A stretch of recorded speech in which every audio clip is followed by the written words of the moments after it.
Okay, we are live. Welcome to the Bacon Bits Bite Me Colin Kaepernick edition. I was late sending Daddy Warpig and King Ruckus the join links, but they have it, so we are gonna hopefully have them jump in here any second now. Tonight we're gonna discuss Colin Kaepernick, and I think we all knew I was gonna King Ruckus the join links, but they have it. I think we all knew I was gonna do that, so. We're going to discuss Colin Kaepernick. I'm going to discuss the No Man's Sky refund policy, a little bit about. Hello, guys. Hey, guys. I got the chat up this week, by the way. So, questions, comments, or whatever that you want to throw into the chat, I can hear them for a change, and we can do that. So, I guess while I'm waiting for Daddy Warpig, let's do a little background on Colin Kaepernick before we get into what he did. Because I think clearly that he's been influenced by other people recently that might have started this whole snowball rolling, and some of them are obvious and some of them are not so obvious. But for those of you who are not football fans and you're just nerds who came here to listen to video game, I'll give you some background. Kaepernick is a third year, going into his third year with the San Francisco 49ers. He's a quarterback out of the University of Nevada. So he is, 28 years old. He has recently been benched in favor of Blaine Gabbert, and last year he was benched, also. So he's not really the most popular guy on his team right now, and I don't know if he's lashing out for attention or whatever, but he was adopted at a young age by a white couple. So he's been raised by a white family, and has recently become obsessed with black issues, Black Lives Matter type issues. Among the people who maybe influence him is obviously his girlfriend. She's a DJ and a MTV host, Egyptian-born Muslim and Black Lives Matter activist. And since they've started dating, I hear someone jumping in. Hey, Warpig and Ruckus have jumped in. Welcome to you both. Can you guys hear everything? If you guys can hear me, I can't hear you. I'm going to mute my mic for a minute and see what I can do on this side. All right, King. Well, we can hear you, so you do what you got to do. Warpig, welcome. How you doing? And I'm not hearing Warpig, so I don't know why. She's an Egyptian-born Black Lives Matter activist and a Muslim. He's been dating her for a while, and it seems like ever since he's been dating her, his social media activity has turned into a BLM propaganda session. Reading from Fox News now, he has 170 photos or videos on his Instagram account in the 4 years since he created it. The first 128 pics up until he started dating this girl were pics of him in football gear, publicity photos, and whatnot. But his last 42 posts have been quotes from Malcolm X, Black Panthers founder Huey Newton, and also he's developed an infatuation with the Black Lives Matter Shakur. So clearly, this woman has had an influence on him. She also convinced him 9 months ago to turn vegan. There was a source today from the training department of the 49ers, an anonymous source, of course, that said he's since lost more than half of his muscle mass because, quite obviously, you need protein to pack on the muscle when you're playing football and working out as much as these guys. So she's convinced him to also go vegan. But beyond that, beyond those two influences, there's another character involved here. His name is Harry Edwards. Harry Edwards has been a sort of bizarre advisor for the San Francisco 49ers for 30 years.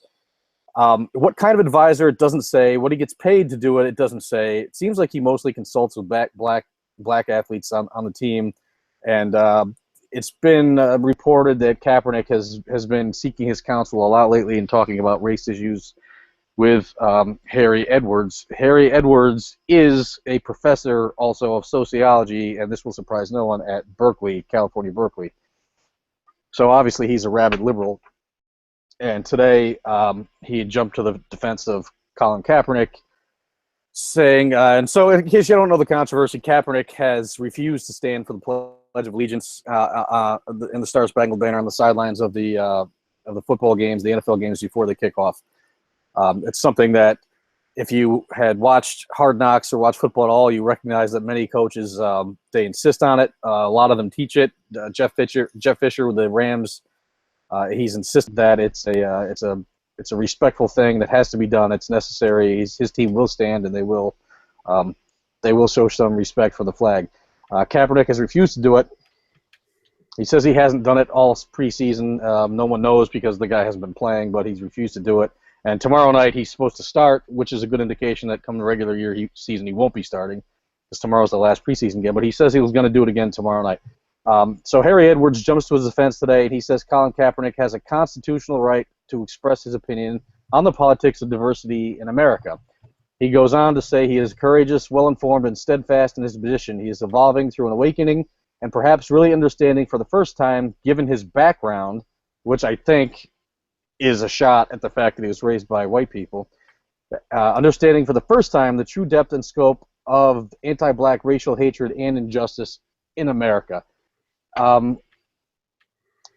This guy's an interesting figure around the 49ers. Okay, I don't know why. He's been around a long time.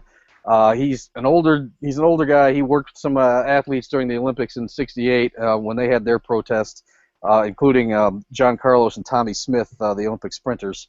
So he's been advising black athletes for a number of years. But I think between him and the DJ that he's dating, it seems like if you were talking about him joining ISIS, you'd say Kaepernick was radicalized. It seems to me like he's been radicalized by the Black Lives Matter movement, to a point now where he's barely making any sense. And what he did, what he's doing, the stand that he's taking is, I would say it would be career suicide, except that I don't think he's got much of a career left to speak of. And he's on the verge. I mean, he's obviously going to be benched. I can see him setting himself up for they cut me because I'm black and took a stand thing. Maybe he's trying to force this in. Frankly, I don't think he's smart enough to come up with that kind of Machiavellian strategy. I think he's just nuts, and I think he's been radicalized by the BLM movement. And frankly, it's a little bit of a shame because he was a guy. I think a lot of people were rooting for him. He was sort of an underdog coming out of college. And he had a good first year. So I don't know. But the thing is here now to agree, and I see Warpig's back. Can I hear you now, Warpig? I hope so. All right, there he is. Okay, Warpig's back. So in order to agree with Colin Kaepernick's stand, and let's get one thing straight, Mr. Edwards. No one has said he doesn't have the constitutional right to sit down instead of honor his country when everyone else in the stadium is doing that. He has the constitutional right. So no one ever said that he doesn't have the right to do it. What we said was that the flag and the country that gives him that right is the very thing that he's pissing on when he decides to take this kind of ridiculous stance during a football game. So what ultimately is some kind of bizarre, circuitous logic that you can stand there and flip off the very flag that gives you the right to flip it off, which is, in essence, I think, what he's doing here. And further than that, if you really want to get behind his cause, you have to accept his central premise, which is that American black people have targets on their backs, and they are frequently the victim of police murders, and the cops who murder them get away with it all the time. There aren't any statistics that back that up. You can't find any. You can dig and dig and dig, and you won't find any. He's basically destroying his career over a straw man argument put forth by the Black Lives Matter crowd and by people like Harry Edwards, and he's becoming an angry, bitter, American-hating young man, and it's very unfortunate. This is the country that gave him the freedom to attend the University of Nevada on a scholarship. This is the country that gave him the freedom to pursue the dream of playing in the NFL and signing a $25 million contract. He's a rich, rich millionaire, and he's crying about systematic oppression. Everybody on his team, he plays in a league where 68% of the players are minorities. And all of them make more than any of us do. I promise you that. No matter, even if they're on the team this season, they're making a good chunk of money. So this is the systematic oppression that he is talking about. Now, further, I've seen the left, and the left was going to flock to him because the left and Black Twitter and Black Lives Matter hate America. That's a fact. I mean, I don't want to hear any arguments to the contrary. Just look at the Twitter. Go ahead and check out Black Twitter. Look at the things that they say, and you'll see that they do not like They do not like America. They never have anything kind to say about it. But here's the deal, okay? Colin Kaepernick, with his $25 million contract, crying about systematic oppression in a league that's 68% minorities, has the gall, has the absolute audacity to say that he isn't truly free in this country because black people are so oppressed. I don't even know where to go with this. Can you point to how exactly is Colin Kaepernick oppressed? Did the white family that adopted him oppress him somehow? Did the GM that signed his contract for all of that money oppress him somehow? Has he been shot by police? You know, the problem with the Black Lives Matter movement a lot of the time is that they can't point to any. I wasn't shot by the police. I wasn't tasered by the police. I wasn't pulled over because I was black. But I know somebody was. I know somebody was. Not me, but I know somebody else is. So I'm going to take this ridiculous stand without any data or evidence because I know somebody was. And then compare and contrast that to what happens over the weekend in Chicago. 24 more people shot. An NBA player's cousin gunned down while pushing her stroller in the middle of Chicago. Murders up 88%. Black-on-black murders up 88% year to year in Chicago, pushing the total number of black-on-black violence to 93%. 93% this year, and Colin Kaepernick's taking a stand against police officers. If Spock were here, he might tell Colin Kaepernick that he's on the wrong side of this issue, that the needs of the many outweigh the needs of the one or the few. Because if you really want to stop black murders, you really have to deal with black-on-black violence. If you really want to stop the self-inflicted genocide, you really have to deal with the black-on-black crime. And I know it's supposed to be racist to say that, but it's just a fact. More people are dying because of it than ever will at the hands of police. And if you really care about the masses, then that is the issue that you'd be tackling, not these isolated issues. Colin Kaepernick's fighting for the right to evade police in high-speed pursuits and not put yourself in jeopardy. He wants the right to be able to wrestle with a police officer and not put yourself in jeopardy. These aren't rights. These aren't the rights that Martin Luther King Jr. was fighting for. These aren't the rights that that any of the black players that came before him were fighting for. These comparisons, I've seen the left making them. It's astounding. He is not Martin Luther King. He's not fighting for the right to use the same water fountain as everyone else. He's not fighting for the right to be able to sit in a diner and not have to take his lunch out on the curb because there's no blacks allowed at the counter. These aren't the rights. He's not even Jesse Owens. He's not even Jesse Owens. These rights that he's fighting for are mythical. They exist already. He has the same rights as everyone else. And it's absurd. These comparisons are absurd. When I see people saying he's basically Muhammad Ali or Martin Luther King, you got to be kidding me. Those people were actually oppressed. They were fighting actual oppression. They wanted actual equality. They attained it. What he's fighting for is a mythical straw man. He's tilting at windmills, and the fact that anyone jumps on his side drives me insane. Warpig, go. Well, I don't really care about Kaepernick and this issue. I mean, here's the thing.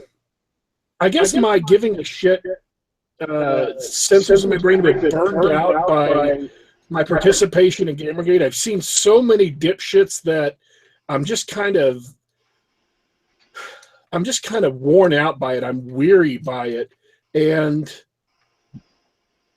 when I see things like this, I am more concerned about deeper problems. It's not that this guy isn't an asshole, because he is. And it's not that he isn't a dipshit, because he is. And it's not that what he's doing isn't deeply disrespectful to America and the flag, because it obviously is. The guy is a moron, and he's a moron for bullshit reasons. I have had arguments and sometimes just discussions with good friends for decades now. Here's the thing. People talk about criminality of black youth, and they say, well, look, young black males are something like 6% of the population, and they commit like 50-something% of the murders in the country. Yeah. Those facts are accurate. But here's the problem. They're not killing white people. They're not killing Chinese people. They're not killing Mexican people. They're not even killing, by and large, old black people. They're killing other young black males. And I find that so horrifying that I don't even know how to talk about it. Just discussing this issue, and I know, because I've had this said to me the other day on Twitter. When I mention something like this, it makes me a racist for me to say it's a problem. It terrifies me to, every time I think of this, to say, hey, you know what, folks? There's a problem here in the black community when young black males are murdering other young black males in such numbers that it becomes 56% of the murders in the country. I mean, we have 2 million, the last time I checked, 2 million black men in prison. By and large, for the most part, 96% of those crimes were committed against black people. And that's a problem. That's a serious, real problem that we could deal with. That's not a problem of white people being bad. Right. And you hear leaders in the civil rights movement, they say, well, we want all those criminals released. I'm like, just a second. Do you realize what'll happen if you release all those people from prison? Because let me tell you what'll happen.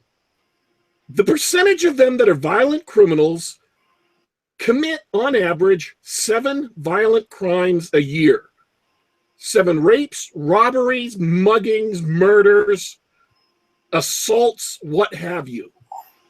And 96% of those are going to be against other black people. That's right. And look, here's the deal. If Colin Kaepernick really wanted to make a difference, if he wanted to save lives, he'd be speaking out about this issue. Let me ask you one thing. When is the last time a black civil rights icon or a black icon or anybody really that's a larger-than-life figure in this BLM movement has spoken about this? When have they been honest about it? Have you ever seen it? Never. This is the thing, though. This is my point. This is why why I'm tired, is because it doesn't matter. I feel helpless. You can't talk about this stuff as a white person because it makes you a racist to say things like this.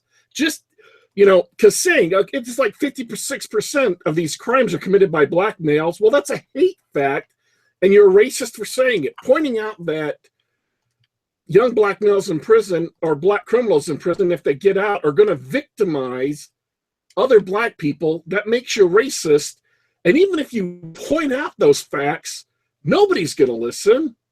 Because all the people who are in a position to say something and do something and be listened to about it, they are all benefiting financially, and their power base is based off of being demagogues on these issues. So they just don't give a shit.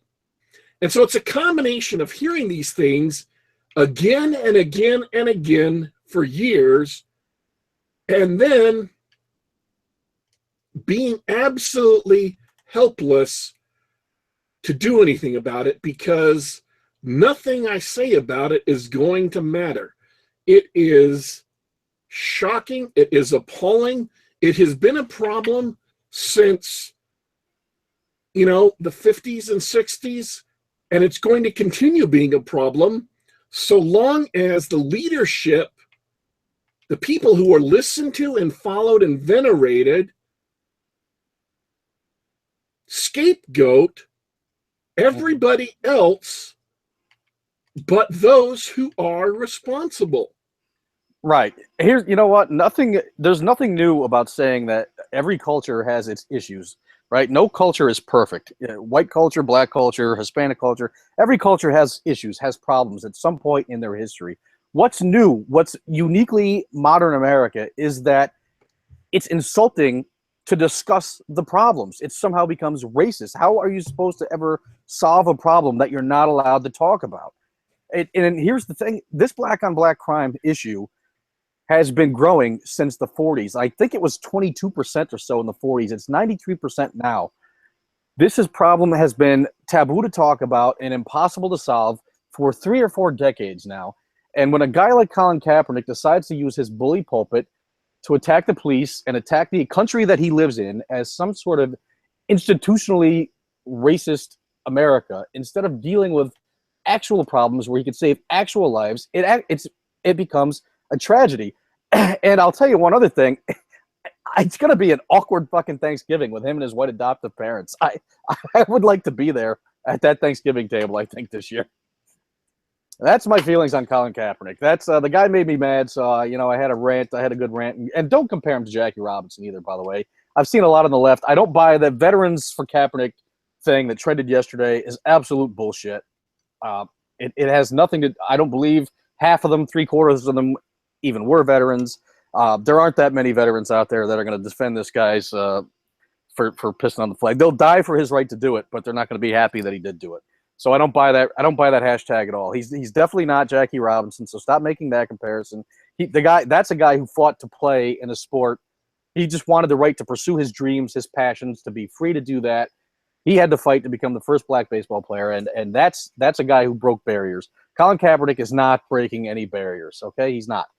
He's not breaking any barriers. He's not a civil rights icon. He's a spoiled little shit sitting on a bench, pouting, basically pouting. That's what he did. So I don't know. Black Lives Matter, whether it was founded for this or not. And we've seen, and I posted a link to this, there's a new Bill Whittle video that went up today talking about what Black Lives Matter did. And so if you go look in my timeline or do a search for Warpig and Black Lives Matter on Twitter, you'll find a link to this Bill Whittle video called Black Lives Matter, kills, or something similar. They're getting a lot of money from Soros and the Ford Foundation. They're like $130 million for Black Lives Matter. The fact of the matter is this: Black Lives Matter is taking race relations that are already terrible between black people and white people in America and making them utterly toxic. And during the 60s, the late 60s and early 70s. We got a liberal, by the way, in the comments. He thumbs down the video and he called us racist. I don't know if you want to. No, fuck you, man. I don't have to defend myself whether or not I am a racist. I don't know. If you want to think that I'm sitting here because it genuinely bothers me when young black men kill other young black men over whatever reason. It doesn't matter what the reason is. If you want to think that makes me a racist, fuck you. I don't care. That's not my problem. That's your problem, man. If being worried about gang violence in the black community makes me a racist, fine. That's your problem of definitions. You need to rethink your life, son. You really need to rethink your life. Colin Kaepernick is a hero because he's making white people upset like we did in the 60s. You white people never change in the comment section. He's a hero because he's making people upset, or would he be a hero if he had a valid point? Did you miss the entire first part of the discussion? I'm thinking you came in late or what, but he's nothing like what the racial protests were like in the 60s. In the 60s, you had a reason. In the 60s, there was oppression. In the 60s, there were rights that still had yet to be gained and won. And frankly, all Colin Kaepernick is doing is standing on the shoulders of those civil rights giants and heroes and using the rights that they gained for him to piss and moan. That's what he's doing. He is nothing like them. He's standing on their shoulders, but he should not be compared to these people. That's a slap in the face to actual, true civil rights heroes. So if that's really what you believe, that just making white people upset makes him a hero, then you're probably the racist. Jackie Robinson fought hard for what he had. He had to fight for everything he ever had.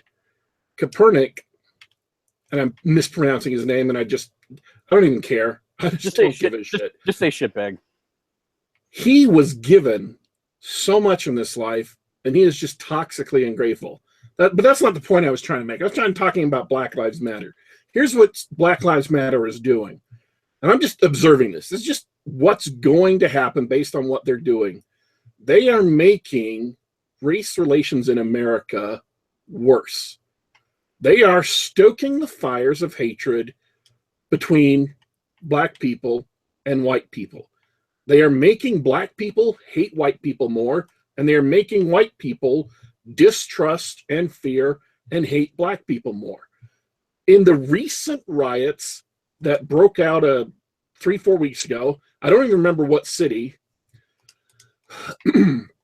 Black Lives Matter rioters were targeting drivers who were white, dragging them out of their car and beating them just because they were white.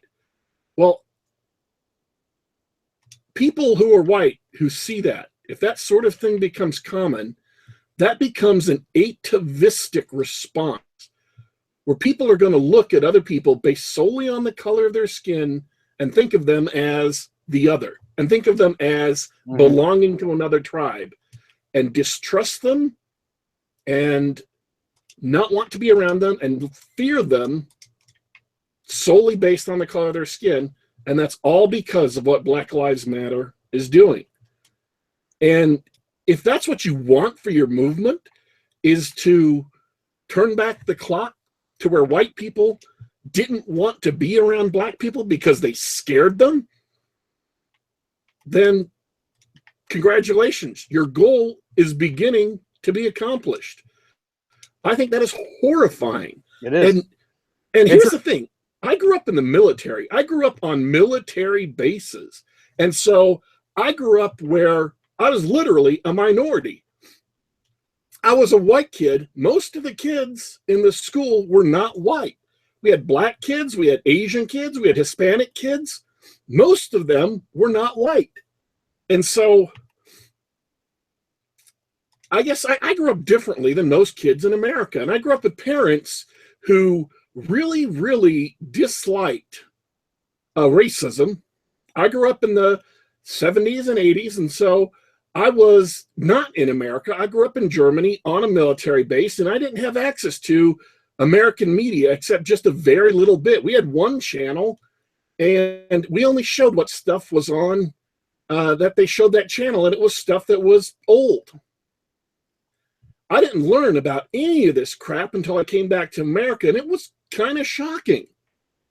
And so I grew up at a very different time in a very different place, and I guess I wasn't exposed. I had to be taught in college what all the stuff I was supposed to say and not say was as far as racism goes, because I didn't know what stuff was racist and not racist. Didn't know it. Never learned it. Never learned what words were racist. Never learned what things people said when they hated a black person. Never learned what things people said when they hated a Mexican person. I never learned that what people said of Mexican people was that they were lazy. Never knew that. Didn't learn that until I was like 22. No lie. Never learned that when I was a little kid. And so I come at this from a different thing. I see people pulling this shit where they're going at each other's throats. It just kind of horrifies me because it's really, really unnatural to me. So, that guy in the comments wants to call me a racist. Whatever, man. I've been called a racist before. It doesn't even faze me anymore. People like you are morons. People like you say anybody who isn't a leftist, anybody who doesn't worship communism, anybody who doesn't support socialism, anybody who doesn't support the exact same policies that have destroyed the inner cities, that have destroyed the black community, that have destroyed the black family, that have bribed black parents to not get married, that have destroyed Detroit and Chicago and Atlanta and all these other cities. People like you think that opposing those policies makes you racist. That just makes you a moron. That just makes you an ideologue who can't see that what you're doing has failed for decades, for 50, 60 years, and will continue to fail forever. People who have voted black 100% for their lives and their parents' lives, and all they've got to show for it is a city that looks like it's had an atom bomb dropped on it, and I'm specifically talking about Detroit, is a city that is bankrupted, is a city that has had everything flee from it because it's been absolutely wasted by corruption. And I'm talking in the leadership now. voting Republican, what's it going to hurt? It couldn't be any worse than the hell you're already living with. Tell your white leader to stop locking up blacks for weed, he says. Okay, so I guess I'm done with that guy. I don't know where he's going with that. My white leader, Obama, that white leader, you want me to tell him? I'll give him a shout, let him know.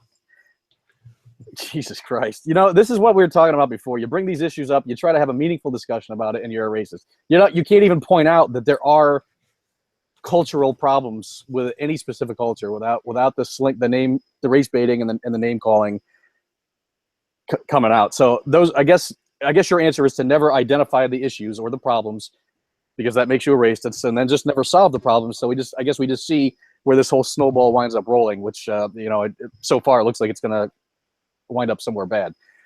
So Thomas Sowell put it best.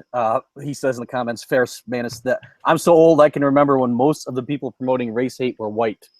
Yeah, I love Thomas Sowell. You know what reminds me of Daddy Warpig? Do you remember the Star Trek episode where Kirk met Abraham Lincoln? Yes.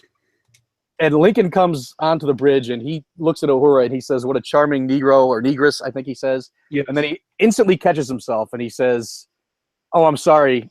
In my time, that's like a word we used," or something like that. And she says, "Oh, we've advanced as people. We don't take words don't hurt us anymore. We don't take them that seriously," Yes. or something to that effect. And I guess when Roddenberry wrote that, he probably thought we'd get to that place a whole lot faster than we actually have. Here's the thing. Gene Wilder died this week, right? Right. So my favorite Gene Wilder movie is Blazing Saddles. So I don't think you're supposed to like that anymore. In honor of Gene Wilder, I watched Blazing Saddles yesterday. And here's where Blazing Saddles is relevant to the discussion. They use that word, and you know what word I'm talking about? Mm-hmm. The N-word. Right. Again and again and again. And it's funny because it's so offensive. Because it's a bunch of racist white people using it. And it's hilarious because you're laughing at the racist white people for being racist white people. Right, exactly. You're supposed to be laughing at them. Right. And it was made at a time when they thought that making fun of racists was the way to take power away from racists. And now we're at the point where you can't make fun of racists because to use that word, even to make fun of racists, is now so abhorrent that they will call you a racist. Yep.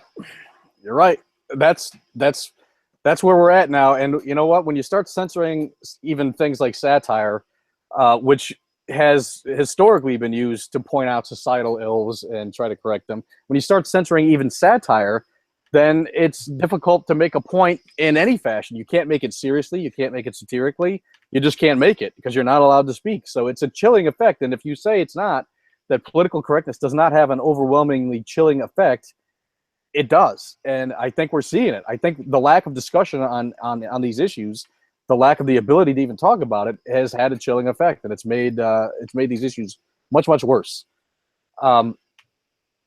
So, all right, so that's my take on Colin Kaepernick, and I wanted to get that out of the way immediately because it's just been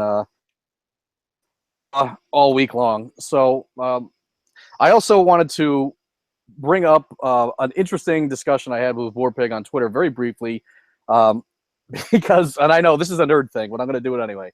So liberal in the comments who's arguing with me, you're probably going to want to jump out now because it's going to be some nerd stuff coming in here. I thought, and you might have been right, Warpig, with the fan explanation, but this is a fun little debate to have. I recently rewatched a lot of the Star Treks and, of course, the first couple of movies in The Wrath of Khan, and it occurred to me that since Khan was frozen in 1996, launched into space, thought out by Enterprise, and almost immediately marooned on Ceti Alpha 6, that he had been pretty much cut off from anything that happened in civilization in those 300 years. But in the beginning of Khan, he's quoting Klingon proverbs, which and I've seen this movie probably 30 freaking times, but it it hit me the other night. How does he know any Klingon proverbs? How does he even know what a Klingon is? And so I brought it up to Daddy Warpig on Twitter. I'm just throwing this out there because this is I think this is kind of fun to talk about. If you guys want to comment or tweet at me, go ahead. But Warpig says he must have learned them when he was reading the ship's libraries on the Enterprise. That would be the fan explanation, which I can sort of buy. When you bring that up with people who are Star Trek fans, that is the explanation that they give. Oh, okay. So I didn't discover anything new. Somebody thought this before. Oh, yeah. Many people have brought that up before, and that's like the official. If you go on some Star Trek, fan discussion websites, that'll be the commonly alluded to explanation. Okay, all right, I got you. I love Battlestar Galactica. Star Trek is for dweebs in the comments. Real men watch Battlestar Galactica. I loved I assume you're talking about the remake, not the 1974 one. I think you're talking about the remake, and that was a tremendous series. I loved it. It was great. It was great. Probably the best remake of a television show that there ever was, I think. Did you like it, Warpig, or no? I thought it was really good up until the point where it became quite clear they had no idea what they were doing, and they were just kind of thrashing around and throwing out plot twists, like Lost, until it became quite clear they're just throwing out plot twist after plot twist and really had no idea what the hell was going on. Yeah, I'll give you that. That and Lost both it felt like shows that had gone a season or two past where they had planned to. So they got... Yeah. And like Lost, that last episode, the ending of the last episode was just such utter horse shit. It's a shame about the finale.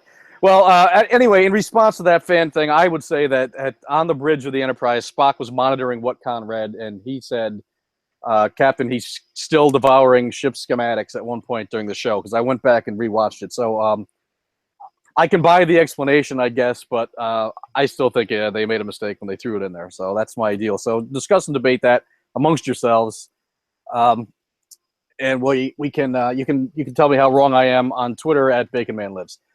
We had another controversy this week. It's another bizarre, strange. I'm not even sure if this goes under the politically correct banner, but I don't know. Vogue. Especially their Brazil edition. Vogue Brazil is taking a lot of heat on Twitter, and it seems to be either foreign language kind of heat that you're probably not seeing the tweets, or it's just in a special subsection of Twitter that no one gives a shit about, because I've seen them. I had to go look for them. I saw the news article on it. So what Vogue did was they were going to do a story and an advertising campaign for the Paralympics, and instead of putting up pictures of the athletes themselves, what they did was they took otherwise attractive men and women and photoshopped them into having a disability. So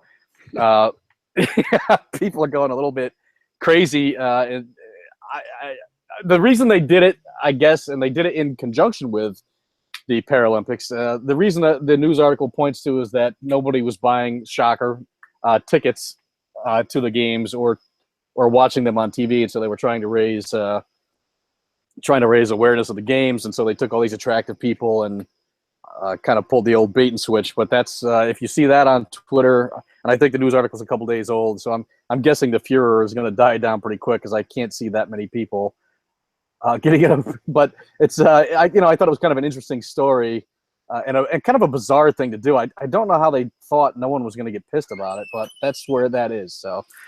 That's where that goes. Can he come? Go. So I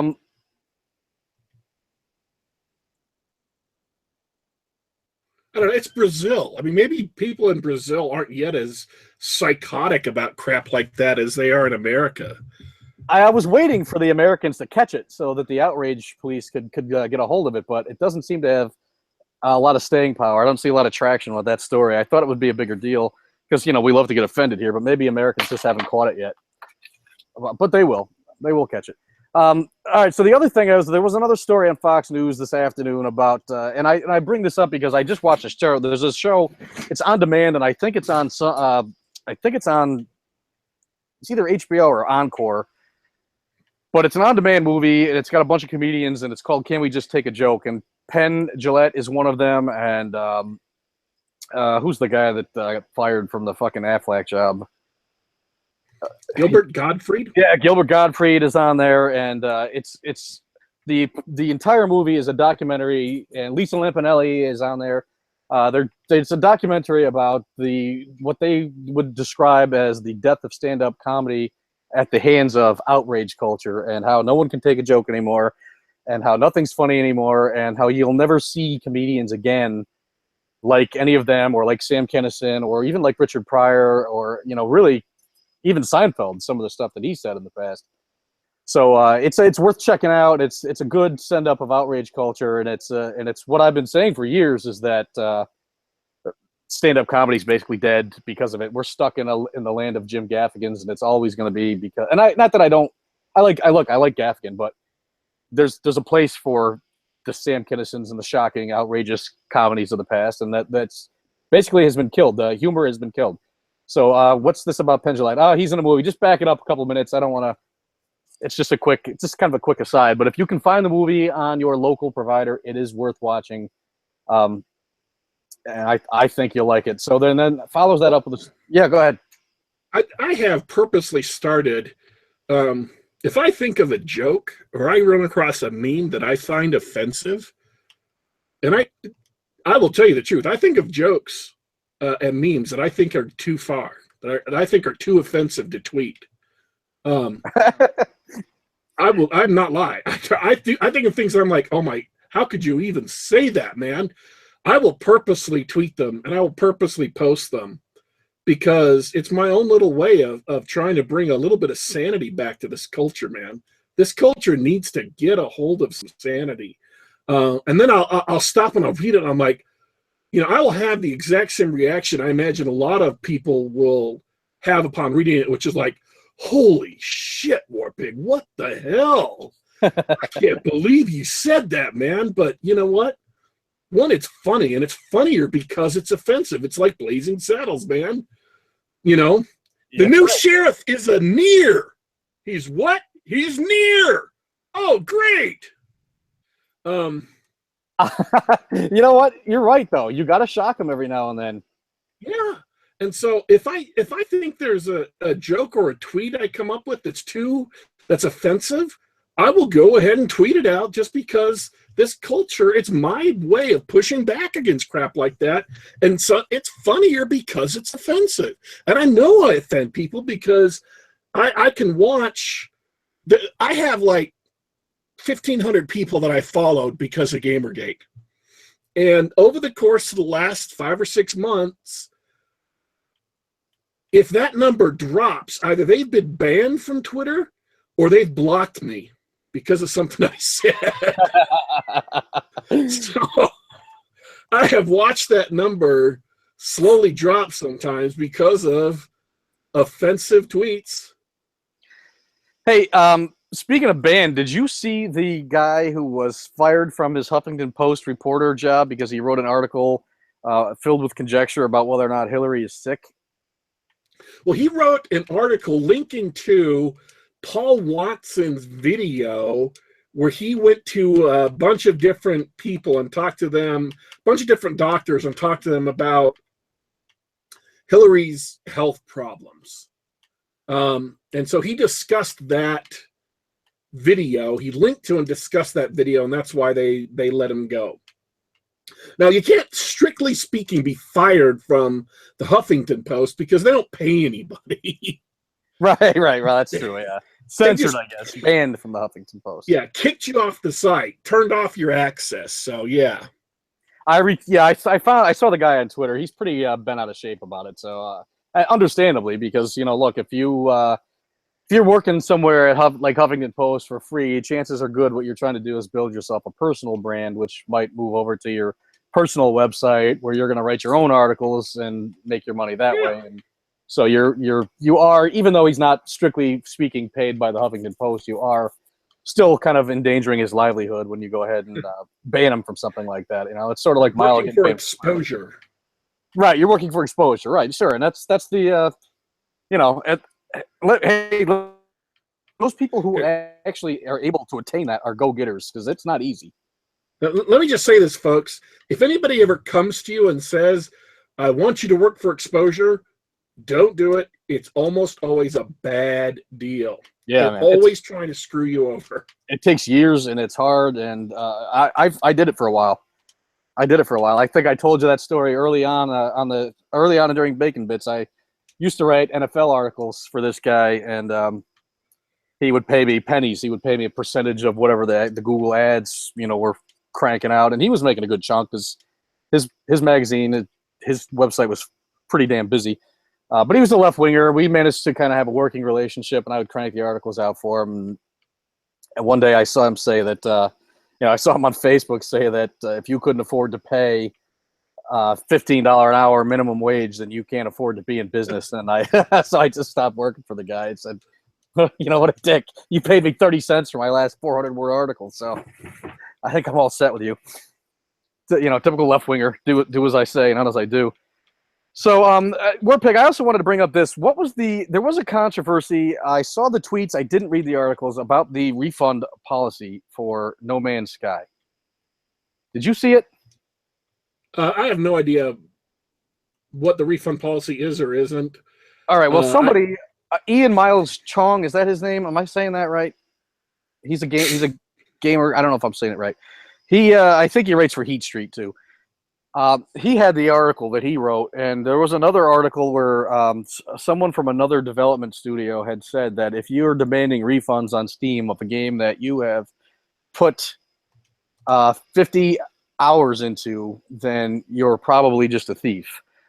And of course, everyone got upset because, and this is where I differ with them. Gamergate seems to think that it's some sort of slap in the face if you're not issued a refund, but I don't agree. If you played a game for 30 hours, then you knew at 5 or 10 hours if you liked it or didn't like it, or if it was buggy, if it wasn't buggy.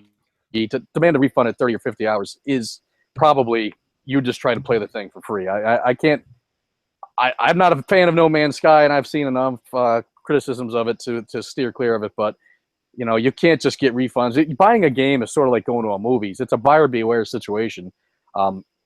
You can check out the previews, you can check out the reviews, and then you decide if you still want to roll the dice on it. It's 2016. There's enough information out there for you to make an informed choice before you buy the game.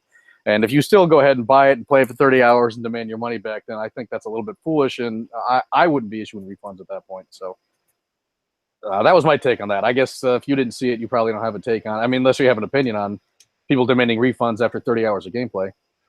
If I were running a business and somebody had played a game for 50 hours, I don't think, especially a video game, I wouldn't have given them a refund. But then again, I'm also not a lying scumbag like the guy who runs this business, so it's hard for me to judge what I would think is reasonable if I were a lying scumbag. So I'm probably not in a good. He made a lot of promises leading up to the release of the game that turned out to be just absolute utter bullshit. So keep Milo banned, Goku says in the comment. Well, you know what? I'm glad Goku's here. We don't get, I know we're a couple of racist redneck assholes, Goku, but I don't get liberals arguing very often on this show, and I don't mind seeing opposing views every now and then. So he said, keep Milo banned? Yeah, keep Milo banned. Well, he's a liberal, so oh, what's going to happen. He's the one that called us racist. But hey, keep listening, and if you want to argue, put your comments in there, and I'll comment on them. I'm not a safe space millennial. I'll take your criticisms and I'll address them point by point if you want. So I'm not going to block you or run you off the show. Have at it. Have at me if you want. I guess that's just something else I don't care about. I mean, if Milo is banned, that's fine. I mean, Twitter's got its own problems. Here's the thing. Milo's banning is not this big. I mean, it's stupid and it's foolish, but it's stupid and foolish not just because of banning Milo. It's stupid and it's foolish because it points out intrinsic problems with Twitter's management that invariably show up in other ways. Here's the thing, folks. Stupidity is not self-contained. When someone's a moron, it's not absolutely hermetically sealed to one area of their life. It leaks out to other things they do. Twitter has been hemorrhaging talent all over the place. They've been losing major absolutely major executive talent has been running away from Twitter. They're losing ad revenue. They're losing, at least for a long time, they were losing unique users. Supposedly that took a bump up this last quarter. But those are not engaged users. That's a trick of, that's one of those things. They measure users and then there's engaged users. They might have new registered users, but are they active or not is a different question. So when you say, oh, well, you know, keep Milo banned, the point about Milo isn't just that they banned Milo. It's that banning Milo was a stupid move that points out fundamental attitudinal flaws in the executives at Twitter that is going to show up in other ways. It's like, supposing you have a man here who got drunk and drove drunk. Now, you can say, oh, this guy drives drunk, and that's terrible. And don't get me wrong, driving drunk really is terrible. But there's other things going on than just driving drunk once. Let me tell you, probably he's driven drunk before and never got caught. Let me tell you, probably he's an alcoholic. You see, it isn't just that he drove drunk once. It's that he's probably done it again, probably will do it again. He might be an alcoholic. And because he's an alcoholic, he probably has other addictive behaviors. And because he's an alcoholic, he probably has other behaviors that are consequent on being an alcoholic, like cirrhosis of the liver, problems with his relationships, problems with his children, yada, yada, yada. It's never just about one thing. It's always about a complex of behaviors related to that one problem. It's not just about Milo. And you can say, oh, yeah, keep Milo banned. There's other problems, folks. It's not just about Milo. No, it's not just about Milo. And the fact is that what they got him for was retarded. He didn't, I mean, of all the things he could have been banned for, he wasn't even guilty of what they nailed him for. It was like, you know, trying to get Al Capone for tax evasion or something. It was absurd. I had something like that happen to me today. If we're done with the Milo thing, I've got quite the story to tell today. It's awesome. Shoot it out there. Let's hear it. Rational Wiki. Do you know what Rational Wiki is? I've heard of it. I haven't used it. Yeah, I don't quite know what Rational Wiki is, but this is what I gather. This is what I have inferred based on what people have tweeted to me about and around it. It was at one point founded as a wiki for atheists. And when they had the Atheist Plus invasion, which is where SJWs tried to take over this atheist movement, right, it became a haven for social justice warriors. So they started running it as a social justice warrior organization. Naturally. Well, Rational Wiki cites me. I am considered by Rational Wiki to be an authoritative source on some aspect of Gamergate. Now, I thought that was a little bit odd. The Rational Wiki that's a little odd. Keep me in the footnotes of some page of Gamergate lore as an authoritative source. So I decided to go looking it up today to find out what it was that Rational Wiki decided to use me as a citation for. So here's the story. And it's hilarious. Oh my God, you've got to follow the absolute layers of utter horseshit. And it gets even more delicious. I want you to keep in mind, as we go through this, the words rational and evidence. Okay, go ahead. Okay, so they have this place called Gamergate Claims, which are supposedly fraudulent claims made by the Gamergate movement. Mm-hmm. Now, do you see the first problem right off the bat? Well, yeah, go ahead. That there is a monolithic movement of Gamergate that one can make with utter assurity definitive statements that everything in Gamergate believes, everyone in Gamergate believes these certain things. This is going to be good. But wait, so that's the first layer of rationality in this wiki, in this article in the wiki. The second layer of rationality is that this is a claim, their claim, is that Gamergate believes that Randy Harper programmed, and I want to get this right, because I don't want to do to Rational Wiki what Rational Wiki did to me. So I have open before me in the browser the exact page of Rational Wiki.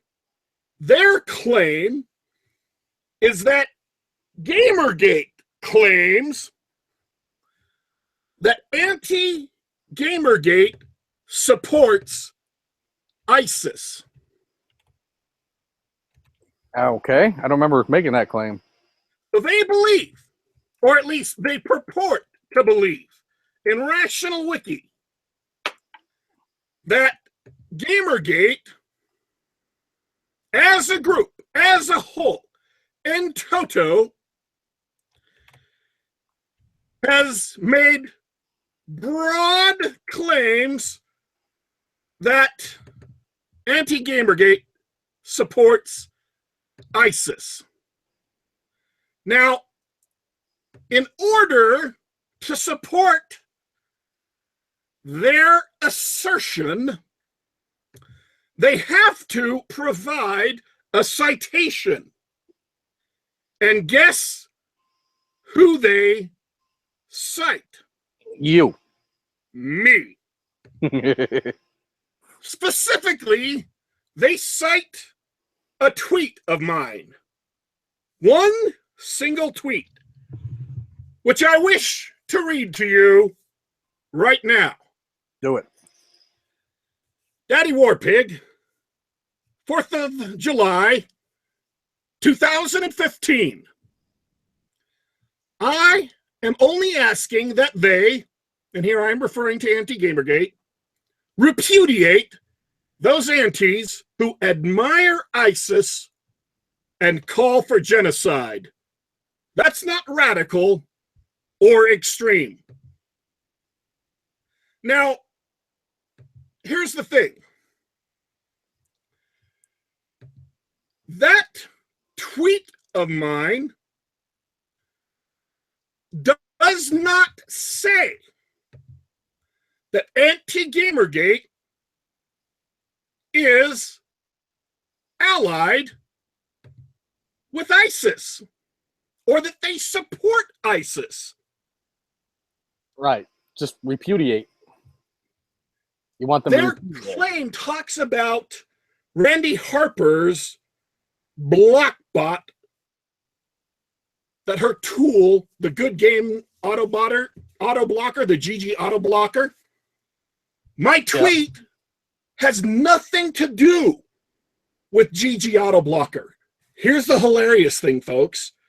I made several tweets making fun of GG auto blocker because GG auto blocker is used by ISIS, or was at one time. Randy Harper literally programmed a Twitter auto blocker that ISIS used that blocked a bunch of Gamergate accounts. And I made fun of them for that. I made fun of Harper and anti-Gamergate for that. I said that. That's right. I remember you saying that. And Rational Wiki could have picked any one of those tweets to support their lie. They didn't even pick a tweet that was about that subject to support their lie. They picked a tweet that was about something completely different. That is awesome. I don't know why this seems to happen to you a lot. You get picked on. You're the official. Are you the spokesman? Are you the Gamergate? You're the boogeyman. You're the Gamergate boogeyman. They claim that my tweet has set policy for all of Gamergate. Oh, Professor F is going to jump in, just for anyone who's listening. He's going to jump in. He just got the link. He just got home from checking his old emails, I think. That's awesome, Warpig. I don't know why you get this target on your back. Maybe it's because you have so many, I don't know, what do you got? 8,000 or 9,000, 10,000? I don't know what. I don't know. It just seems to happen to you a lot. That's what I know. It's awesome. But I have a short list of, I couldn't believe it. It was just like this gift from the golden gods. It's like, they couldn't have gotten it more wrong. I mean, one, they were lying about what I actually said when I was tweeting about Harper. But two, they couldn't even use the tweets where I was actually tweeting about Harper to support their lie. They had to use the tweet about something else. But three, then they had to lie that I was tweeting that all of Gamergate believed my tweets and that I was the leader of Gamergate and making statements for all of Gamergate anyway. It's just so many layers of bullshit. That's how much bullshit could you stack up? Can you edit that? Can you be an editor of that? Does it edit the same way Wikipedia does? Oh, I have no idea. Because we could have some fun with that. We could have some fun with that. We could even shop up some tweets. We could make you the biggest villain on Rational Wiki. It was somebody out there with more ambition than me. Make Daddy Warpig the biggest villain on Rational Wiki. You're right. I would love that personally. If you don't mind, I would like to take, because there was a message I sent out on the 4th of July of 2015. Yep. That this was in reference to, because there was something I felt moved to discuss on the 4th of July. It was a patriotic holiday. And there were some things that came out that were troubling on that patriotic holiday I wanted to talk about. And this is a short rant. Before you rant, let's welcome Professor. He just jumped in. I do not mind. I just want to say hi to Professor. He just jumped in. I see him in the green room here. And go ahead, read your rant. Okay. Anti-Gamergate's official motto was this: Gamergate is worse than ISIS. They say it all the time, right? It's almost their official model. Anti-Gamergate says Gamergate is worse than ISIS. But you know what that really means? It means we prefer ISIS to Gamergate. Anti-Gamergate prefers ISIS. Murderous terrorists are preferable to Gamergate, which is ethics and journalism. Gamergate is worse than ISIS means that ISIS is preferable in goals, ISIS is preferable in methods, ISIS is preferable in morality. Yep, okay. It is past time for the antis to reject. This is what I was talking about in 2015 in that tweet. To admire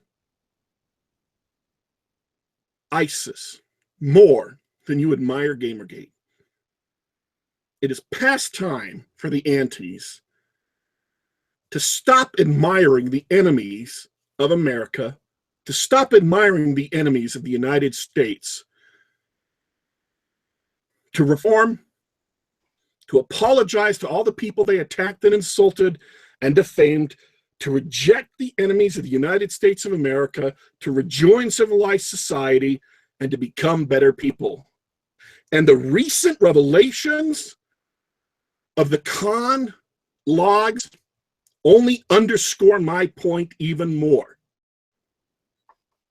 Because of all the things now that we are aware that were going on at the exact same time that I was posting these, all of the sub-rosa communications, all of the plotting, all of the doxing, all of the plotting to attack Foxagon, a disabled Purple Heart winner, a soldier. They prefer ISIS to Gamergate. They have more admiration for ISIS than they have for Gamergate. And that's what I was talking about when I wrote that tweet that Rational Wiki cited, was that it was time for them to repudiate those who admire ISIS more than Gamergate and who called for genocide. Because there were those who called for genocide. And let me give you a list. Movie Bob championed death camps. Harper demanded people die in a fire. Jordy and Sanitate craved concentration camps. I would be happy at the time to have a real discussion with anti-Gamergate when they stop supporting terrorism, racism, transphobia, and misogyny. Be happy to discuss Essex when they stopped abuse and death threats. Right now, again, and we know this now because of the con logs. I was writing this at the time, and we know this was a deliberate tactic. Right now, anti-Gamergate was built on defamation and abuse. And I asked them on 4th of July, 2015, to denounce these people, Movie Bob, Harper, Insanitate, denounce their othering of Gamergate, denounce their lies about death threats and fleeing their house, their lies in the media and to the media. Lies which we know today were deliberately planned and deliberately planted. I asked them in 2015, 4th of July, denounce their mass erasure of the identities of Not Your Shield and daily death threats, rape threats, and abuse of Gamergate participants. You are doing evil, I said, and you need to stop. Stop your evil and rejoin the civilized human race. Today, aunties, today.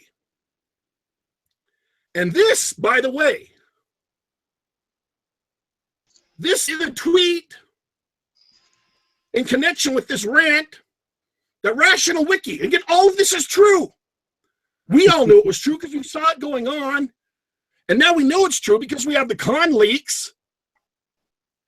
But a tweet reiterating these points is what Rational Wiki is using to claim that I said ISIS was their ally. I'm saying exactly opposite. There you go. That is what we call on Bacon Bits, for you new listeners, a Warpig rant. I like it. It was awesome. It was awesome. Welcome, Professor F. Late again. This is your third strike. Sorry, guys. Love that rant, Daddy Warpig. Those people are fools. They are fools.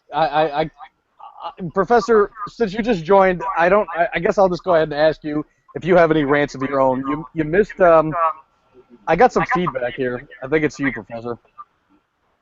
What? I can hear there's an echo. Oh, sorry. It's definitely. Yeah, it's probably me. When will these Asians learn how to deal with technology? Every single week. Let me plug in my microphone. Every week with these problems. That is, there's discrimination behind the scenes on Bacon Bits, in case you hadn't noticed. Now, I'll ask Professor when he gets on if he has a rant of his own about Kaepernick or anything else that we've already discussed. But in the meantime, Warpig, did you read the Milo article that I tweeted this afternoon? I think I read it before you tweeted it about him in London. Yeah, I thought it was pretty interesting, man. It felt unlike a lot of what Milo writes. This one particularly felt because I like Milo, but he's the he's sort of the P.T. Barnum of Gamergate. He's a shameless self-promoter, and a lot of what he writes and says, I often don't feel is heartfelt. I feel it's either just for attention or to try to plug up his own fame. And I'm not saying I don't like the guy, and hell, I have a lot of respect for people who can self-promote like Milo, but this particular piece struck me as heartfelt for whatever reason. It did feel like it was melancholy, and like he's looking around at these places where he grew up, and he just doesn't recognize them anymore. And Professor, you probably didn't see the piece, but he was leaving on a plane. I don't know where he's going, but leaving London, and it just seemed like he was struck by how different it is now. And he goes to his tailor, and he sees nothing but hijabs and burqas, and he cites some interesting stats like Britain sends more fighters to ISIS now than than any other country except for Belgium. Is that what he said? So yeah, Yes. I mean, if you hadn't read the piece, it's pretty interesting, and like I said, it's very rare that I read a Milo piece and think, wow, this is from the heart. But I did think it was, and it was sort of a melancholy, interesting piece. Okay, I'll check it out. Did I see what happened to Tommy Robinson? That's ringing a bell now. I don't know. Yeah, give me some details on that, and I'll talk about it. I know it's familiar to me, but I can't remember the story. Did you have it? Yeah. Did you have anything you wanted to add about? You missed the Kaepernick rant, Professor, and Warpig is now on Rational Wiki as the he's evil. He's the Gamergate boogeyman. But did you have anything you wanted to say? Gamergate. Yes. Yeah. We had a liberal in the chat section. That was interesting. Oh, we did. Who was it? Yeah. He called us racists. That was. See if I can scroll up and find the dude. It was interesting. Goku's disciple. Me and Warpig are racist, and he's glad Milo's banned. Okay. It was interesting because I haven't seen a liberal in the chat before. He immediately comes in, and I knew as soon as he said you guys are racists, I saw the thumbs down icon appear on the video, so I knew right away. I knew right away that's where we were gonna head with that guy. But hey, I was cordial to him. I invited him to stay. I said I don't mind hearing opposing viewpoints. Nobody on Bacon Bits has a safe space, so if you want to take a task in the chat, you go right ahead, and we'll refute you. Yeah, so, that's right. I think I think he scrambled away by now, but he was here. But I don't know. Do you have anything you want to say about Colin Kaepernick? No, I think everyone said it already, right? I mean, the guy's a hypocrite. He's treating the flag as if it represents the United States as it is now, with this biased view about police brutality. But really, the flag represents not only America today, but historical America, and all the heroes that died fighting for the freedoms that allow him to sit down during the national anthem. So I just see him as virtue signaling, being a hypocrite, not really understanding what the flag symbolizes. And I'm sure you and Warpig tore him to bits. So I don't think there's anything else to add. All right, well, good. I just wanted to see if you were. I mean, I was pretty mad going into the show, so I knew I was gonna get that out there. Now, I do have a confession to make, and this is a shameful thing. I feel great shame. I feel like I should walk down the streets like in Game of Thrones, and someone should ring a bell, and I would go shame. And you're naked? No, I wouldn't do that to the neighbors. I don't have a homeowners association, but I feel like I would if I did that. But why? Well, I had long ago made the decision to boycott after the Save the Cover thing. So I did not buy the Batman game. Oh, yeah. But oh no, did you do it? No, I didn't. Okay. But my brother, he had already pre-ordered that a long time ago. He played it. I held out forever. This week I had nothing to play. He brought it over, left it on my coffee table. I don't think he even knew that I had that because he doesn't really listen anymore. I don't think he even knew that I had this boycott going on. He just throws it down. He says, "Here's something for you to play," and he takes off, and I put it in. Man, Bacon. Listen, I'm conflicted because I didn't spend any money on it. I mean, that walk of shame, but you played it. I did. I know. I didn't want to, but I mean, I held out a good long while. But I mean, he just put it in front of me. I didn't spend any money on it, so I feel like the purchase had already been made. So I'm trying to justify it now in my head. Did you like it? I think it's okay. I think it's pretty overrated. I think the combat's rudimentary. It's almost it's one of those games that unless you're retarded, it's impossible to lose. I mean, yeah, you spam the button, right? Yeah, it's just a button spamming combat system, and there's no penalty for dying, and you go where it tells you to go. There's nothing really. I don't think there's anything special about it, to be honest with you. It's graphically appealing, and it can be fun floating over the city, but it's kind of, in my opinion, pretty overrated. I would probably, and the story's great, so people who like the story, I can understand that. But the story, if I just want a story, I'll watch a movie. If I just want a story, maybe I'll read the comic book or something. But a game has to have more than just story. I find the gameplay lacking, so I'd probably give it like a 5. 5 out of 5? No, a 5 out of 10. I would give it a 5 out of 10. I think it's very, very overrated. But I just wanted to get it out there. In the spirit of honesty, I'm making. And tell everyone that I am so deeply ashamed that I put that game in. But that's what I did. Okay, I'll excuse you because you didn't actually pay for it. So I didn't pay for it. Somebody else already paid for it. So that's still kind of a boycott. It is. I still consider it a boycott. So there you go. That's my big confession for the day. Anybody else wants to get anything off their chest, you can. I'll go put it up on. I think there's a website for Post Secret or something where you can mail in your confessions anonymously on a postcard. They put them up there. I'll do that. Okay. I started playing that game you told me I had to play. Which one? Dragon Age Inquisition? I told you not to play it. No. You told me I had to play it so that I could complain about it. Oh, yeah. Okay. Yeah, unfortunately, I got about 5 hours into it, and Deus Ex came out, so... I don't blame you, man. Put it aside. Just put it back in whenever you feel like the need to be outraged. I thought we were boycotting Deus Ex. No? Yeah. I never agreed to that. Nobody never told me that. If they had told me that, I think you need to reread your Bacon Bits employment contract, Warpig. Wait, is it good though? Warpig, is it a good game? I've enjoyed it. Okay. Did you finish it? I have not yet finished it. I doubt, but then again, you got to understand. I'm kind of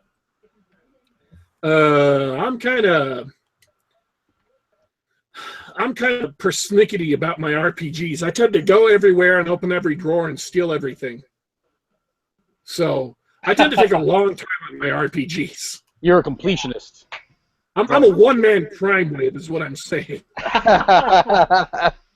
Oh yeah, all right, okay. Do you still sneak around? Because that's what I loved about the previous one, that you could sneak around and Yes. finish the game that way. And I love sneaking around. Why were we mad at Duex anyway? I don't remember. I wasn't. I was. Someone said they poked fun at outrage culture. Who said that? I don't know. There was something. Mad at Deus Ex. BioWare was mad at Deus Ex. Oh, right. BioWare was mad at Duex. Yes. Okay. Oh, okay. So it was BioWare we were mad at. See, I got to start writing these down. I have so many grievances now. I'm mad at so I much was stuff. thinking about that the other day. I'm like, man, if I'm going to be boycotting every asshole SJW in existence, I'm going to need either an assistant to tell me who I'm not going to watch and see anymore, or I'm going to need a database to track all these assholes in. Yeah, we're gonna need a database. I'm gonna be down to playing just indies soon because of that. I know. Because of all the boycotts. And by the way, there was a story earlier on Fox about outrage culture. That's where I was going. I got derailed somehow when we were talking about.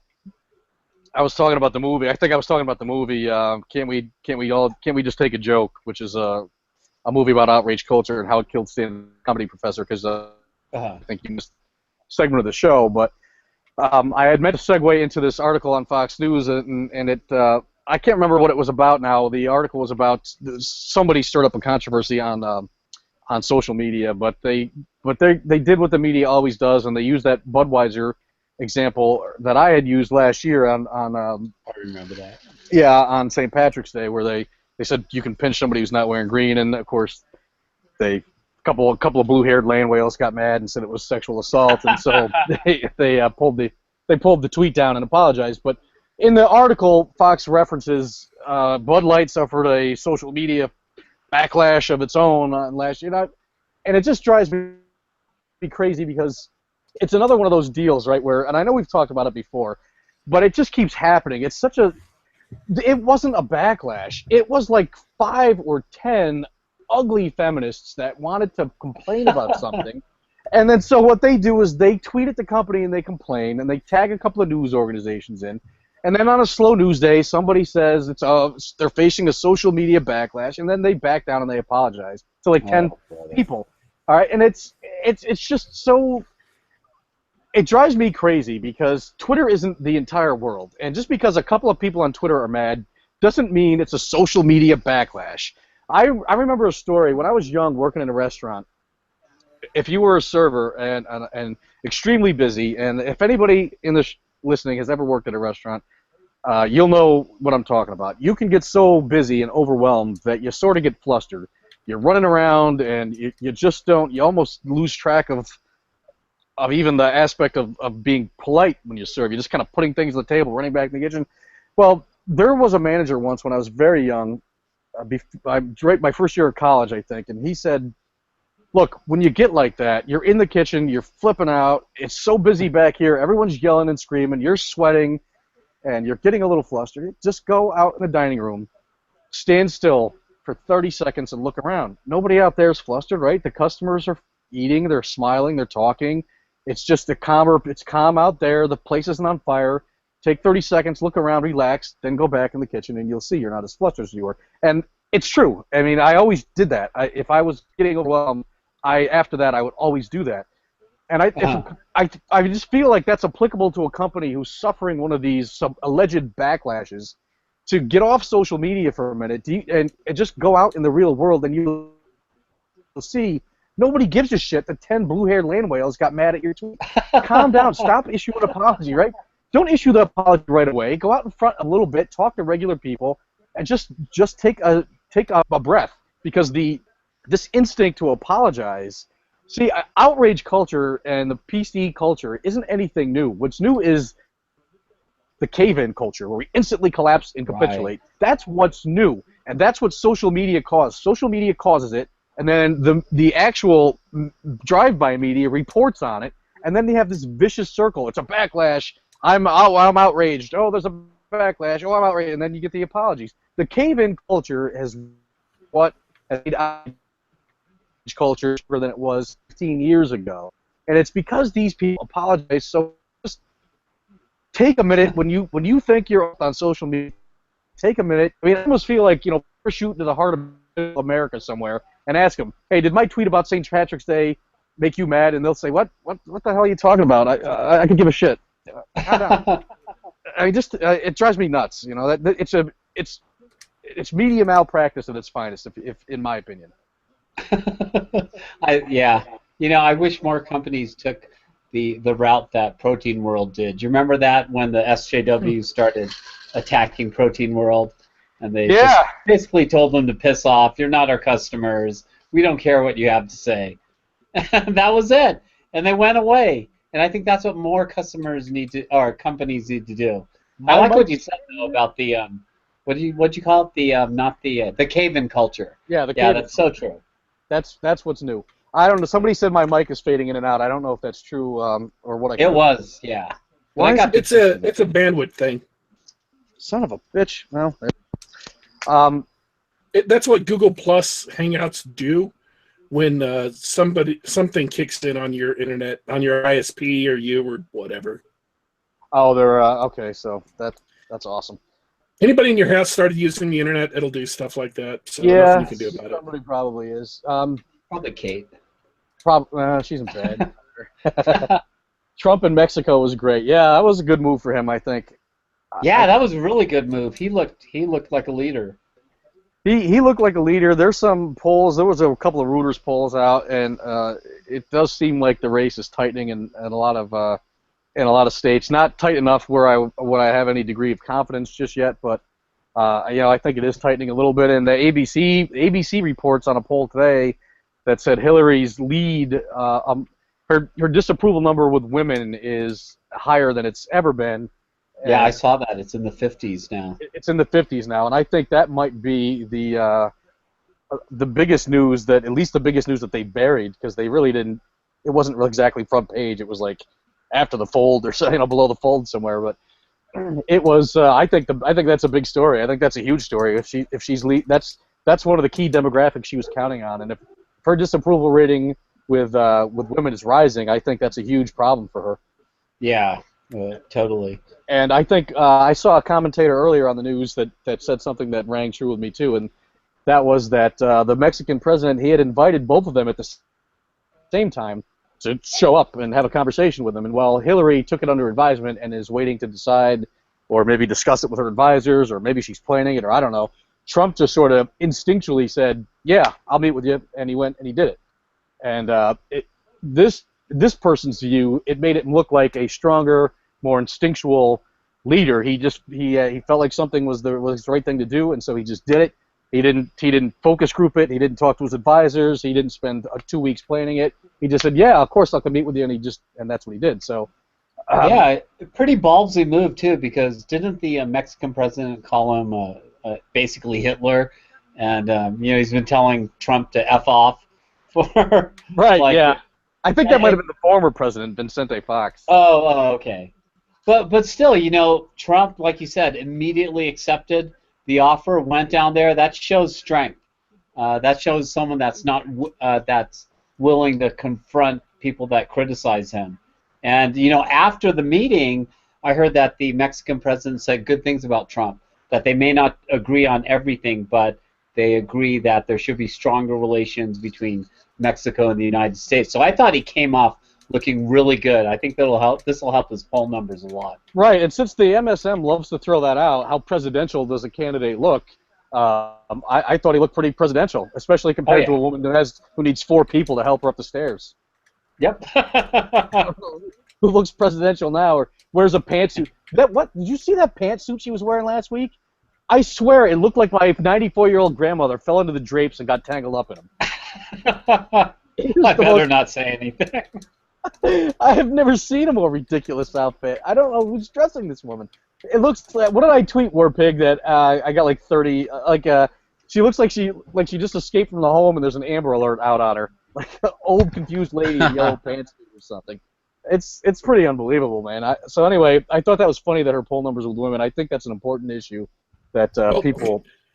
I'm going to say the same thing that I said a month ago when all the Never Trump people were saying Trump's doomed to lose. He's going to lose. He absolutely will lose. I said, look, folks, there's a long time between now and the election, and to claim that it's absolutely already over right now is simply wrong. It's not absolutely over.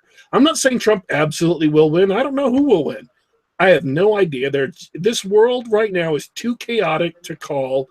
There is simply too many random events that could happen between now and then to throw things up in the air. We still have Clinton scandals that could erupt. We still have terrorist attacks. If we have a major terrorist attack in America, on American soil, Trump will win by a landslide. He'll pull in 48 states. I'm not saying that's a good thing. I'm not hoping that'll happen. That's a horrible thing to have happen. But if it does, it will remind people that Clinton is terrible on foreign policy and terrible on terrorism. It will remind people that Trump is, in their minds, better on terrorism and he'll win in a landslide. My only point is, if these things happen, these chaotic things can happen and turn this race on its head in a day. And so right. Yeah. We still have a long way to go, even though it's only a couple of months. We still have a long way to go. And anybody saying it's absolutely over, that Trump is doomed or that Hillary Clinton is doomed, is a fool. And I have already, just today, had to pull out another Warpig is right because of a Reuters poll yesterday, which said that basically Trump and Hillary were tied. Well, they're within the margin of error in 2 of the 3 major polls now. Yeah, those Never Trump people are annoying. Anytime Trump falls behind by even a little bit, they come out of the woodwork and, oh, it's all over, we told you so, next time listen to us. And I just get tired of it. Yeah, they've been shoveling dirt on his grave for, they've declared him dead so many times now, and it's just not happening. And I have never seen an election so unpredictable. I have no idea what's going to happen. It's crazy. Warpig's right. One more event where it's sort of like a terrorist event or even an attempted one could turn the tides of something like this. The debates could. I don't remember a time where the debates. I mean, look at the views that he got for primaries. Look at the eyeballs on TV screens that Trump got in the primaries. These debates are going to be hot topics, more watched than any debates in probably 20 years, and very, very important to both candidates. They could turn the tide of the election. Hell, WikiLeaks can turn it. WikiLeaks can turn the tide of this election. There is just no way. There's no way to call this. And anyone who says, I agree with you, Warpig. Anyone who says that they know what's going to happen in this election is nuts. Yeah, I'm not making firm predictions either way. And anyone who does make firm predictions, fortunately, unless you're a pundit, your livelihood isn't going to be based on it. And even if you are a pundit, nobody's going to remember. But I am. I'm just going to keep on telling people, hey, I told you that it wasn't predictable, and it wasn't doomed either way, because it isn't. I got another Warpig is right for you. You ready for this one? Sure. 2 weeks ago on this show, you said, I'm beginning to think we're going to need some kind of oversight from like the United Nations to keep these elections fair and honest. Right? Oh, yeah. Yesterday, Homeland Security, there was an article that said Homeland Security is trying to declare the elections and the election machinery critical infrastructure so that they could oversee the elections. So because they think they came up with this whole thing now where hacking is a very serious problem in the upcoming elections, and they. Did you hear what happened? I did. I heard. Yes, but go ahead. Recap for the audience. Like Arizona and Illinois, I think their voting machines got hacked into. Yes, that's right. That's right. But does anyone trust Homeland Security to oversee these? Hell no, not under the Obama administration. Why don't we just have people vote on we'll go on to Lynch's private plane. We'll have tea with Bill Clinton. We vote right there and just trust that they'll count the votes. No one believes that they're going to oversee this fairly. Professor, someone in the comment section just hugged you. Professor F hugged. I don't know what that's about. Argus 7. We tolerate no sexual harassment on the Bacon Bit Show. If that's what that is. Wait. So if somebody is sexually harassing the professor, is that discrimination? Oh, I don't know. That's a good question. If that's, I don't know if that's a whole separate policy or not. I'm not sure. I hugged him back. Yeah, I'm back. Oh my God, what is going on here? We're gonna get sued. You come into the show late. You come into the no topics of your own. You shame me for playing Batman, and now you're hugging the audience. We're gonna just come on for the War Pigs and the Bacon Pig rants. Yeah, you missed both too. You missed both. I know. You missed both the rants. So Warpig, I don't know. I kind of think that's a bigger story, don't you? Homeland Security trying to take over oversight of the elections. I mean, I don't know exactly what it means, what their function would be if they did that. And I'm not a conspiracy theorist, so I hate to even say it, but it seems a little odd, doesn't it? The United States of America has a more corrupt voting system than a third world tin pot dictatorship. We have a voting system that Venezuela and Cuba can rightly laugh at. We have a voting system that India, which has over 1 billion people, can furnish ID cards to all of its population. Over 1 billion people. I just read that story. Yep. India can has give ID cards to its entire population. And the United States of freaking America can't give ID cards to people to verify their identity because one of our political parties is 100% invested in corrupt elections and voting. It is pathetic. It is corrupt. It is thoroughly corrupt. And the judiciary and the executive branches at the local, state, and federal level are absolutely, and the legislature are absolutely invested in corrupt voting to vote in the wrong people, and they don't want honest, traceable voting. If we had electronic voting with a verifiable, unfakeable paper backup, and my suggestion was, it's just off the top of my head, I suggested some kind of QR code like printed on it that was cryptographically signed, a one-time code, so that each code was absolutely unique, tied to a specific precinct, tied to a specific time, tied to a specific voting on that ballot, so that you could not fake what had been voted on in that voting booth so that someone could turn it in, and you could not fake votes, and you could not turn up boxes of ballots later like has happened so many times.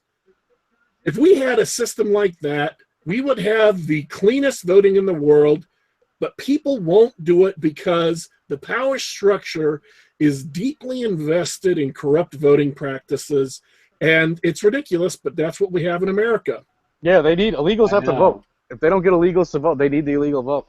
My suggestion was that Trump, Clinton, and the two losers who nobody's going to vote for, Johnson and Stein, face off in a sort of Hunger Games. That's what I thought should happen. Best man wins Hunger Games. I would tune in to watch that. Now, I was being serious. I want Hunger Games. I want to know, Professor, have you played No Man's Sky yet? No, that's not a real game. I heard a lot of people have stopped playing the game because it's just one endless collect and ride your spaceship from planet to planet. All right, so I guess none of us are going to play that. So you're never going to get a No Man's Sky review on Bacon Bits except for what happened last week. Now I want to say one other thing too about Hillary because I forgot, but and I really hate to sound like I hate these conspiracy theories and I hate to be that guy, but I am starting to think that it's not just a joke, that there's something wrong with her.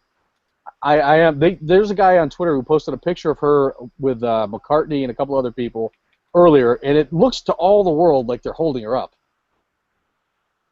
Like she's. Wait, is that the one where she's walking up the steps, or is there? No, it's a different one. It's another one, and she looks a little unsteadily and kind of wobbly. And I mean, Cernovich is all over this, but I think he's a little bit of a. I don't know. I don't want to say drama. I like him. I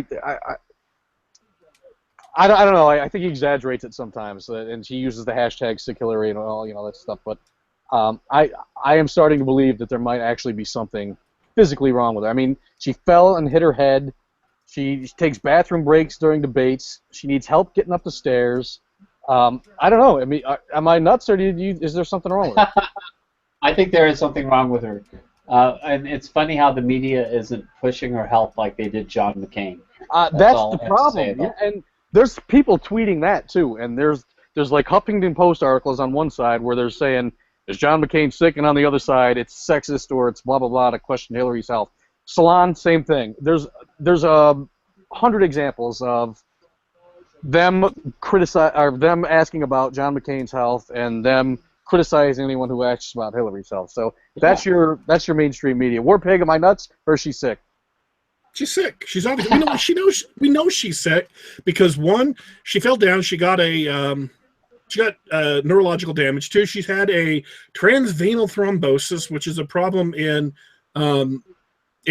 delivering your not blood, but your cerebral spinal fluid, and she's currently undergoing treatment for these medical problems because she actually did release her medical records before this election began. And Dr. Drew, if you remember, used to have a show on MTV and had a radio show and a show on CNN, did a show where he talks about the medication she's been taking, and they are all the kind of medication that you'd get from a good, healthy, educated country doctor from Alabama in 1956. They are cutting-edge medical treatment from 1956. And he says how worrying that is, that that's the best treatment she's getting, and that they're causing all these side effects, that she has to have specially modified cars that cost millions of dollars to modify for steps to be added to get in and out. She parks in handicapped parking spots. She has people help her walk upstairs and walk down. She's obviously sick. Yeah. And as soon as she did a show talking about all these real medical issues, his show gets canceled by CNN like that. Yeah, that was pretty amazing. I know. Wow. That was pretty amazing. Okay, I'm not saying conspiracy theories never happen. Is that what they're conspiracy theories for a reason, because first of all, they're usually unprovable, or they're just never proven. A conspiracy theory, in my opinion, is something like there was a second shooter, at JFK, or even that Bush blew up the Twin Towers. Those are lunacy. Those are lunatic theories that I think that's why when you say conspiracy theories, you think fringe nuts who make shit up and they can't be proven. But more. Even going back farther, I always thought one of the more interesting ones was that we left our ships in Pearl Harbor because we knew we had gotten intelligence there would be an attack, and there was no domestic support for entering the World War, but we kind of allowed ourselves to take a hit so that we could drum up public support. I always thought that was an interesting one. Never proven, but I thought that was a more. At least I can see how they got there. Not like George Bush blew up the Twin Towers. At least I can see how they came. You know what I mean? So there are some that I can at least examine a little bit. And fluoride in the water. You know, there. So some conspiracy theories make you think a little bit, and some I think are just fucking nuts. That's just the way it is. And I try not to buy into them. There's never any evidence to back them up. But with Hillary, her every move is documented. At least it has been for the last 6 or 7 months, and it certainly looks to me like she's sick. Yep. So there you go. All right, I guess we're probably going to wrap it up. We've been cranking here about an hour and 40 minutes, and sorry it was late. Professor's getting written up. I'll have a write-up posted on the website later. BaconBitchShow.com if you want to head on over there. I think, by the way, and I'll say this once again, I think the article that I wrote for Black History Month, I think, is relevant again because of the way Colin Kaepernick is asking. And if you remember, one thesis from that article was what happens when we continue to make young black men angry and irrationally angry. Who does it help? Does it help them? And in this case, is it going to help him? No, it's not. It's going to hurt him. It's going to hurt him endorsement-wise. It's going to hurt his career. So I think, personally, toot my own horn, I think that article's worth a read if you haven't read it. And I think it's relevant because of the Kaepernick situation. So that's BaconBitchShow.com. One thing I wanted to ask you before we signed off is, do you think he's doing it for religious reasons? Someone tweeted at me that he had converted to Islam, and is he using the flag as an excuse, and the real reason he's sitting is for religious reasons? He didn't convert to Islam. He converted to Black Lives Matter because his girlfriend, his fiance, they're getting married, is Black Lives Matter. That's what he really converted to. Oh, okay. She's also Muslim, and he converted to Muslim to get married to her, but he really converted to Black Lives Matter. Right. He was radicalized by Black. She was radicalized by both groups. He was radicalized by Black Lives Matter. Have you seen Pulp Fiction? Yeah. Oh, yeah. Yeah. At one point, Jules says in Pulp Fiction, "Well, my girlfriend's a vegetarian," which pretty much means I'm a vegetarian. I call that a Jules situation. Not just because it happens to Jules, but because it also involves your family, Jules. So, by the way, also relevant because she did make him convert to veganism. Yeah, what we have here is a Jules situation. Yes, you're right. That is what that is. Wow, that is true. He's a highly suggestible guy with a surrounded by assholes taking advantage of the fact that he's just he's the kind of guy that gets caught up in cults maybe or converts to Scientology. He's just he's a suggestible, he's a useful idiot, and they're certainly making the most of it. So that's. But anyway, there you go. We're gonna sign off. So. Get us on Twitter. You know who I am. Bacon Man Lives, and you know Daddy Warpig and Professor because they have twice the followers. By the way, Professor's verified now, so he should be. That doesn't mean anything. Big shot Professor. Can't even make it to the show on time, but he's verified. But that's all for this week, guys. Thank you for listening, and we will see you all next week, same time, same station, and I hope to have a special guest.